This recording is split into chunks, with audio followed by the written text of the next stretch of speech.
लड़की उस दोपहर की नींद ले रही थी, दरवाजा बंद करना भूल गई। कुछ पेश बदल कराए लुटेरे अचानक दरवाजा तोड़कर अंदर आ गए। बिना कुछ कहे बस लड़की के मुंह में गोल्ड फॉल डाल दी। लड़की को प्रतिक्रिया देने का कोई मौका नहीं मिला और उसे जबरदस्ती अगवा कर लिया गया।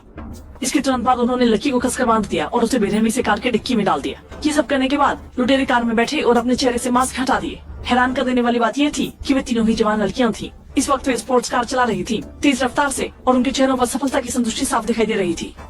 असल में तीनों लड़कियां वासिला को नहीं थी, बल्कि बंधक बनाई गई लड़की छोटी मई की सहेलियां थी। संयोग से आज छोटी मई का जन्मदिन था, इसलिए तीनों बहनों ने उसके लिए एक ऐसी जन्मदिन की सरप्राइज पार्टी की योजना बनाई जो उसे जीवन भर याद रहे। हालांकि वे ये नहीं जानती थी कि ये सरप्राइज जल्द ही एक अपरिवर्तनीय त्रासदी में बदलने वाला था।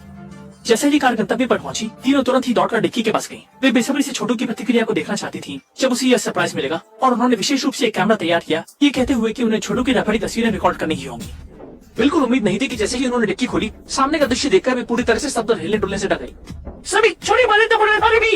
ये तो सिर्फ मजाक करना चाहती थी, पर किसने सोचा था कि ये जानलेवा साबित होगा। एक लड़की ने घर आकर पहले आत्महत्या का सुझाव दिया, लेकिन बड़ी बहन ने तुरंत इनकार कर दिया और उसकी समझाने की कोशिशों के बाद अपनी अच्छी जिंदगी नष्ट न होने देने के लिए कुछ लोगों ने ऐसे ही बिना किसी तनाव के जैसे कुछ हुआ ही नहीं स्कूल लौटने का निर्णय ले लिया और इस तरह अपनी सहेली के शव को अपनी कार की डिक्की में छोड़ दिया। जल्दी ही स्कूल की छुट्टी का समय हो गया। बड़ी बहन को आखिरकार एक बहुत ही चालाक तरीका सूझा, तो वे लोग तुरंत ही अपनी सहेली के घर की ओर दौड़े और उसकी लाश को फिर से बिस्तर पर रख दिया और अंदर घुसकर चोरी का अपराध स्थल बना दिया। इस तरह से किसी को कुछ पता नहीं चला और उनका इससे कोई लेना देना नहीं रहा।